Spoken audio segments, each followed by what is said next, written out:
Bien, buenos días. Mi nombre es Juan Toribio Milanés. Estamos en la asignatura de variable compleja para los estudiantes de término de la carrera de matemática orientada a la educación de la Pontificia Universidad Católica Madre y Maestra. Hoy vamos a trabajar en una tutoría vinculada con la resolución de algunos ejercicios. Vamos a trabajar. Bien, jóvenes, como le había mencionado, entonces nosotros estamos trabajando en estos ejercicios. Vamos a observar algunas preguntas que han hecho algunos de los estudiantes y esas preguntas directamente están vinculadas con las propiedades de orden del campo de los números complejos. Aquí ustedes tienen las prácticas. Lo primero es que los números complejos se pueden representar en diferentes formas, ¿verdad? Y una de las preguntas que me hizo uno de los jóvenes es si los números reales son un subconjunto de los números complejos. Bien, lo primero es que los números complejos, como ya dijimos, tienen diferentes formas de representarse. Y yo, más que responderle, quisiera que dialoguemos un poquito, primero en ese sentido, para ver, y le voy a responder también. Los números complejos, la pregunta inicial, los números complejos son su conjunto, los números reales son su conjunto, los números complejos. Lo primero es ¿qué nosotros necesitamos para tener que un conjunto sea su conjunto de otro? Pizarra número 1. ¿Alguien me puede decir cuándo un conjunto es su conjunto de otro? Exacto, me dice por escrito aquí otro participante que em, para un conjunto A ser su conjunto de un conjunto B, lo que se requiere por definición es que A es su conjunto de B si para todo elemento que pertenece a A, entonces ese elemento pertenece a B. Eso es lo que se requiere. O sea, Carlos se fue por otro lado, esa parte la vamos a ver luego. Lo que necesitamos es que para todo elemento X que pertenece a A, entonces ese elemento X pertenezca a B. Esa es la definición de su conjunto. Entonces, si nosotros estamos diciendo que los números reales sean su conjunto de los números complejos, lo que debe de pasar es que todo número real, todo Z, se usa generalmente la letra Z, que pertenece a los números reales, entonces ese Z debe pertenecer a los números complejos. Y aquí es que viene la pregunta de verdadero o falso. O sea, preguntarse si los reales son su conjunto de los números complejos es preguntarse si pasa eso, que es la definición de su conjunto. Pregunto yo, en una pregunta rápida ahí, ¿eso será verdadero o falso? Muy bien, me dicen verdadero. Me dicen falso, otro bien. Miren, lo primero es que para nosotros establecer su conjunto tenemos que decir que los elementos son de la misma naturaleza. O sea, nosotros no podemos saber si esto es verdadero o es falso si no sabemos en qué forma tú escribes los números complejos y en qué forma representa los números reales, en principio. Porque los subconjuntos tienen que ver por la forma en que tú los representas. Por ejemplo, si nosotros decimos que los números complejos, pizarra número 2, si nosotros decimos que los números complejos lo definimos de esta manera, Es decir, como se ven en la práctica, decimos sea Z de la forma de par ordenado X, Y, tal que X y Y pertenecen a los números reales. Entonces, si para nosotros un número complejo es un número de esta forma, entonces Z definido de esa forma pertenece al conjunto C y el conjunto C se llama conjunto de los números complejos.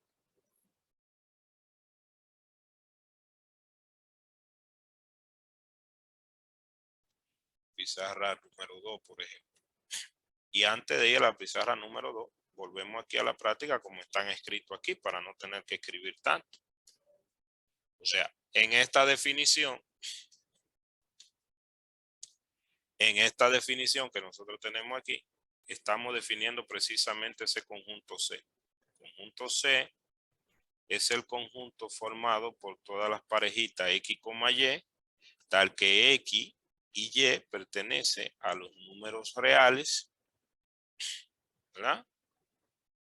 Suponemos que conocemos cuáles son los números reales, ¿verdad? Sabiendo cuál es el campo de los números reales y esto.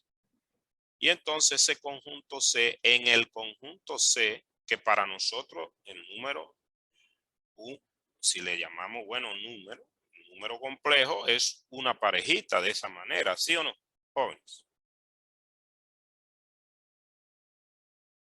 En esta definición. Entonces, en esta definición, el número complejo es una parejita. Profe, pero aquí una pregunta. Aquí se está representando como par ordenado y los números complejos no tienen orden. Bien, vamos a llegar ahí. Los números complejos sí tienen orden y en un conjunto se pueden definir diferentes órdenes para irte respondiendo parte de la respuesta. Lo primero es, esta definición es la definición de un número complejo. Esta definición, la palabra ordenado, quizá que es la cuestionante, que también en algún momento fue para mí cuestionante. Ese orden puede ser otro orden, no al orden que tú te refieres. Por eso vamos a verificar lo que sería, ¿por qué el nombre de par ordenado es lo primero? ¿Y qué orden, a qué orden se está refiriendo? Se le agregan esas dos preguntas a la cuestionante.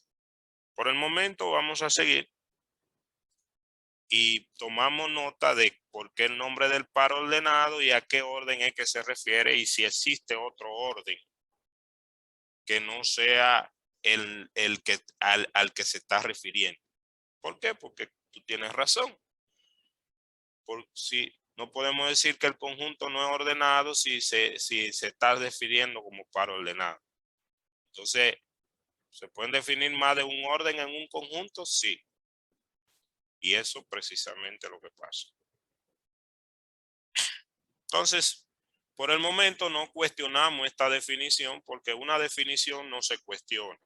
Claro, la definición no se cuestiona no totalmente, porque una definición debe ser lógica, debe poder existir en matemática, o sea, deben haber elementos que cumplan esas propiedades que tienen, o sea, deben poderse ejemplificar y no debe ser contradictoria. O sea, no puede haber una contradicción y esa parte de cuestionamiento que tú dices es importante.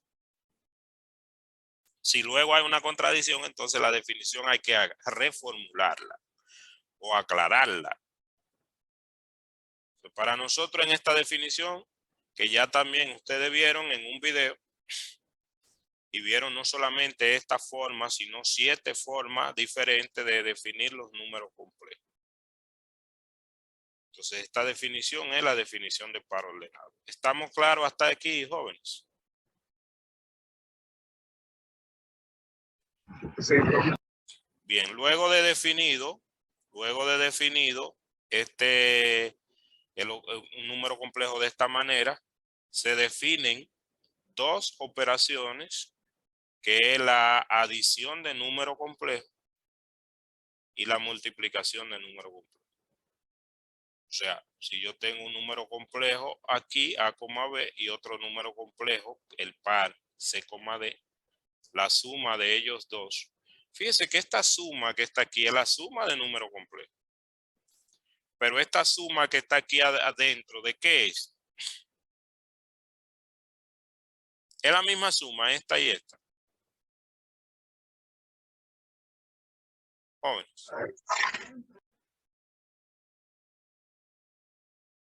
O sea, entiendo que sí, porque así se define la suma del número complejo. No, esta suma no es de número complejo. Esta es de número complejo, pero esta es de números reales. La primera parte del número complejo es un número real. Y la segunda parte del número complejo es otro número real. Entonces yo estoy sumando aquí dos números reales.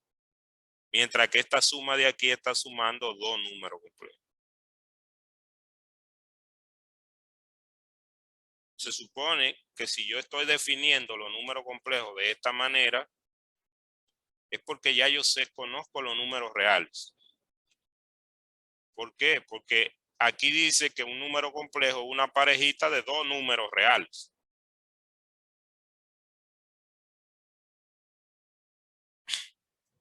Por ejemplo, no pueden confundir entonces la parejita con lo que está componiendo a la parejita. La parejita es la parejita A, B. Yo no puedo confundir a A, B con A o B. A o B. Entonces, esta suma no es la misma porque esto es dos números reales y este es dos números complejos. Mucho cuidadito. Cuando yo estoy trabajando con estas componentes, que a la primera se le llama parte real y a la segunda se le llama parte imaginaria, pero las dos son números reales. Cuando yo estoy trabajando con las componentes, estoy trabajando en el campo de los números reales, que se supone conocemos. Porque lo que yo estoy definiendo nuevo son los números complejos. Claro que en matemática, para uno definir algo, usa otro elemento previo. Entonces, no deben confundir esta suma con esta suma. Esta suma está sumando dos entes que son dos números. Algunos libros lo escriben con otra simbología, esta suma, para que no la confundan con esta.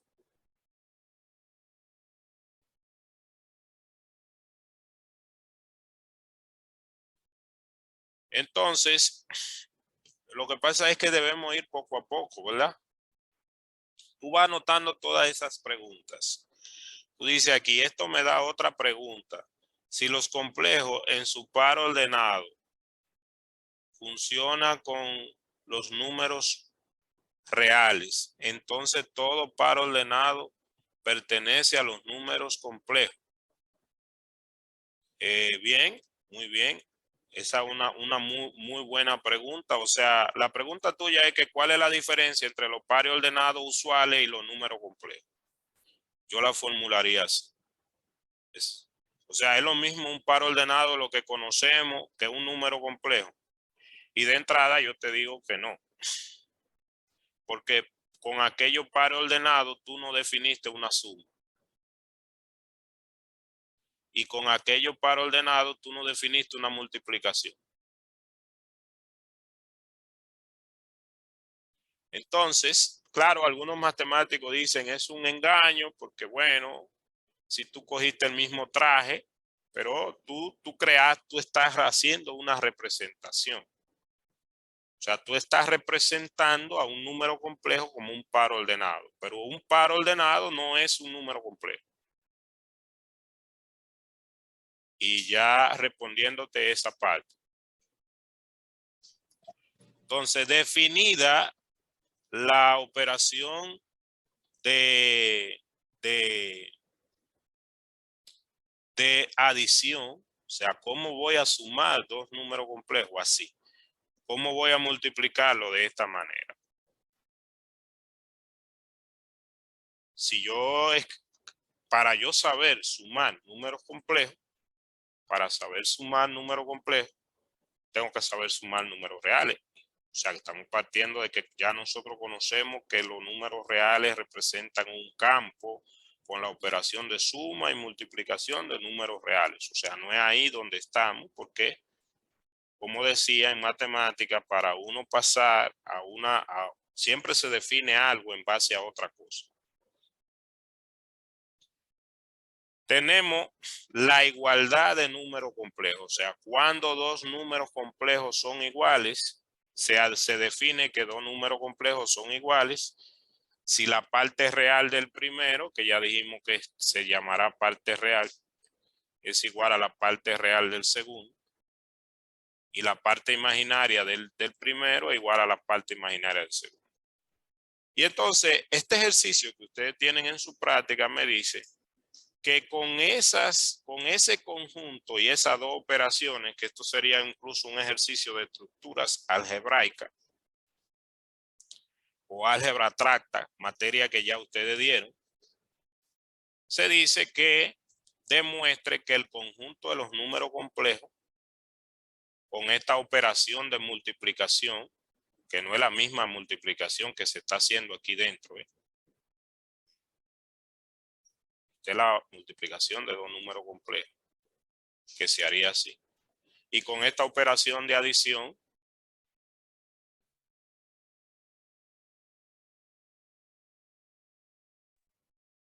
forman un campo.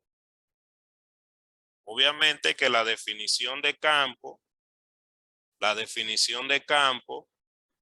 ya usted la conoce. Para uno tener un campo tiene que tener un conjunto no vacío, una primera operación que por costumbre se le llama suma y una segunda operación que por costumbre se le llama multiplicación.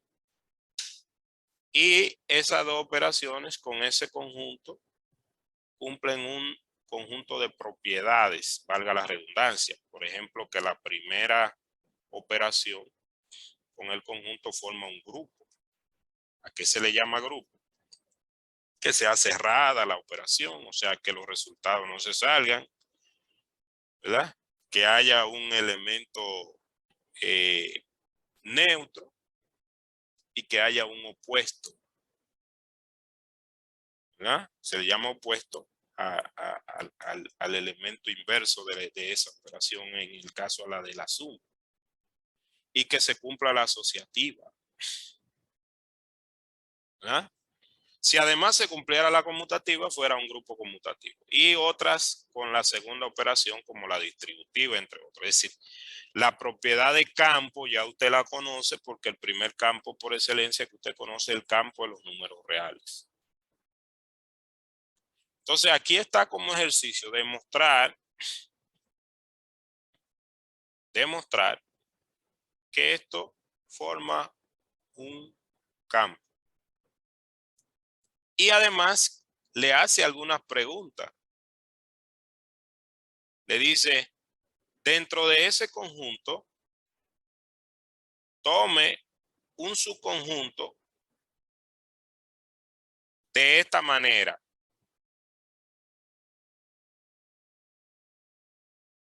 Y este conjunto que usted tomó es su conjunto realmente, porque los elementos de este conjunto R1, que le llamamos R1,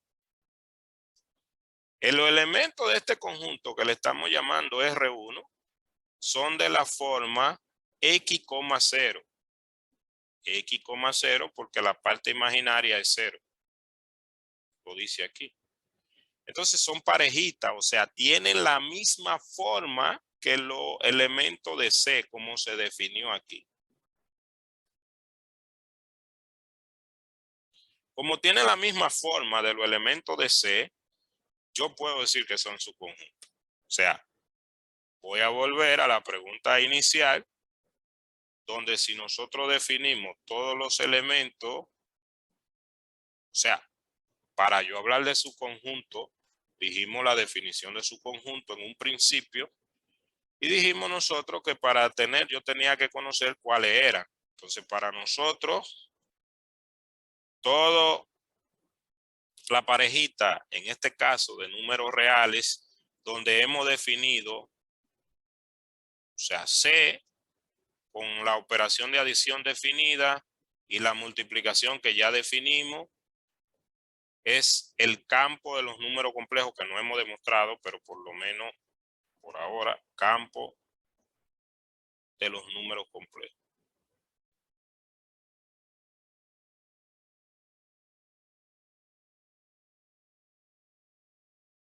Si definimos un subconjunto R1,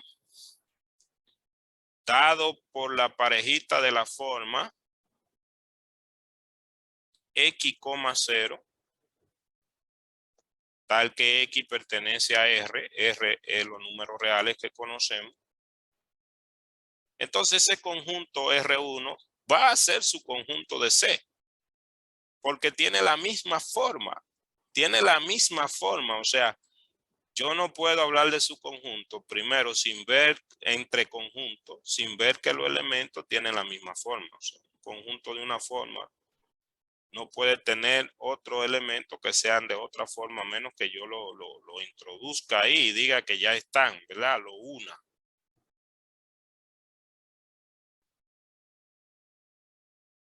Entonces, R1 es su conjunto de C, ya visto así definido.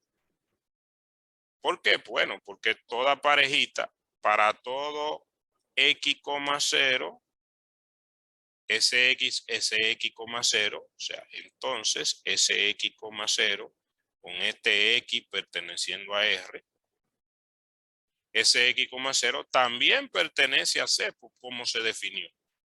Entonces se cumple que es su conjunto definido así. Y aquí viene la primera respuesta.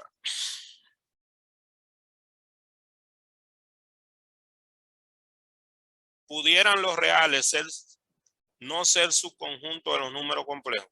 Si yo defino a los números complejos en forma de pareja y a los reales no lo defino o no lo creo en forma de pareja, entonces no son su conjunto.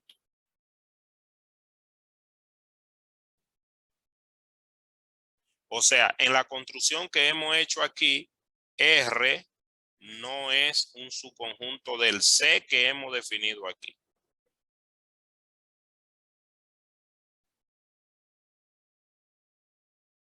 Porque estos son parejas y si trabajamos con esto no como pareja, entonces no podemos decir que son subconjuntos.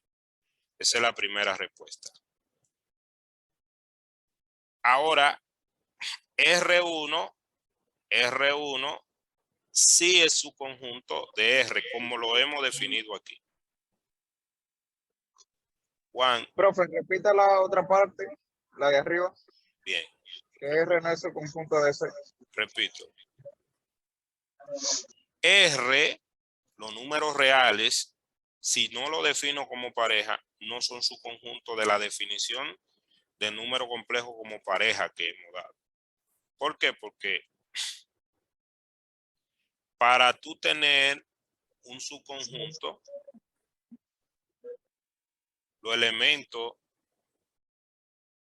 de la misma naturaleza. Para tú tener un subconjunto, los elementos tienen que ser de la misma naturaleza. Por ejemplo, si tú dijiste que los números complejos son parejitas,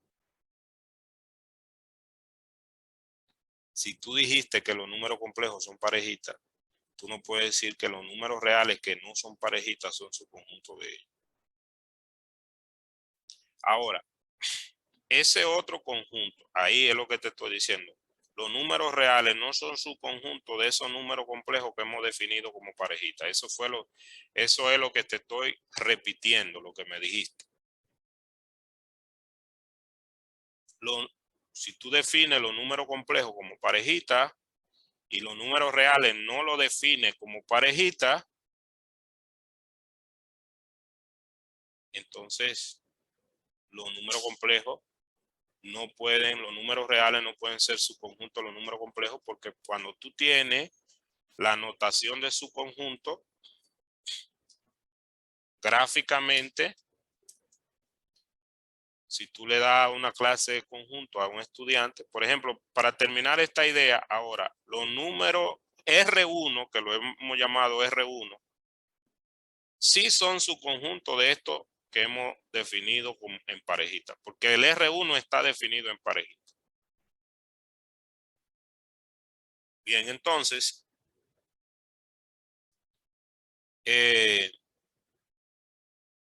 para ir terminando, porque no te puedo dejar en el aire en esta parte, voy a volver a la presentación y te muestro aquí otra pregunta que te dice la práctica. Te dice,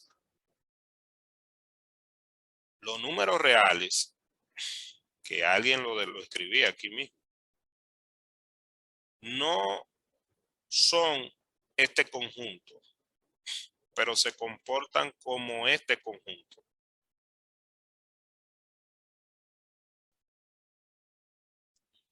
O sea, los números reales con esa operación de suma y de multiplicación se comporta como este conjunto de parejitas. Cuando dice que se comporta como ese conjunto de parejitas, en matemática que se comporte como ese conjunto de parejitas con la operación de suma y multiplicación, el concepto se llama que son isomorfos.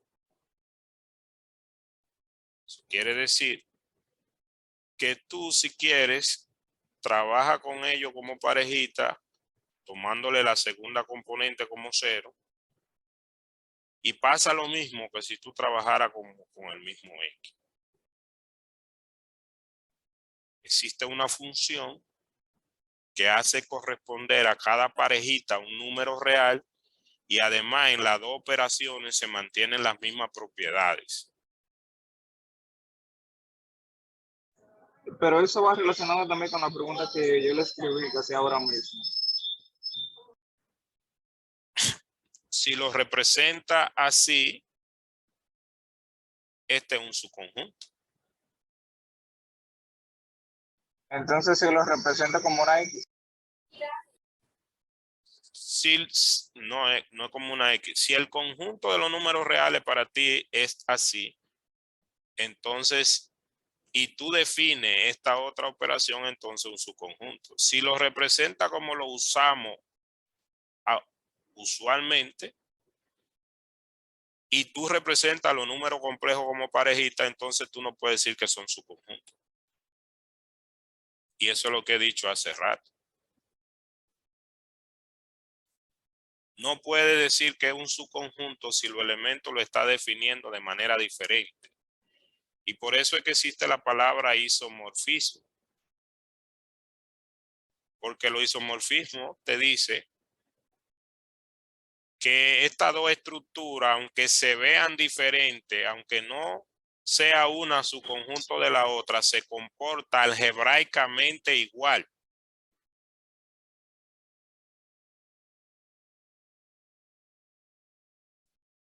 Entonces, ahí yo voy a dejar esta parte hasta aquí porque sé que algunos ya se tienen que mover. Pero la cuestionante es, cuando tú cambias un conjunto de una forma, tú estás cambiando la forma, pero en esa tú tienes que ser coherente con la forma que tú estás definiendo. Por ejemplo, aquí hay una representación de los números complejos en forma de matriz. Entonces tú no puedes decir que esa matriz es un subconjunto de un elemento de la matriz, porque no pertenecen al mismo conjunto. Ahora, ¿por qué definirlo diferente? de las diferentes formas que tenemos de la definición de los números complejos, cuándo me conviene una y cuándo me conviene la otra, ya eso es. Se estudian lo que es un isomorfismo, se observan los videos y además queda pendiente la definición. El orden, no lo dije, ¿cuál es el orden? El orden en el que se está refiriendo es a un orden que sea compatible con las operaciones de campo. Se investigan la definición de cono positivo y cono negativo. Ese orden no se refiere al orden de par ordenado. El nombre de par ordenado para esta definición es porque se parece a la pareja de par ordenado. Simplemente. Pero el orden al que se refiere no es ese orden. Nos vemos en el próximo encuentro. Feliz Navidad y feliz Año Nuevo. Bye bye.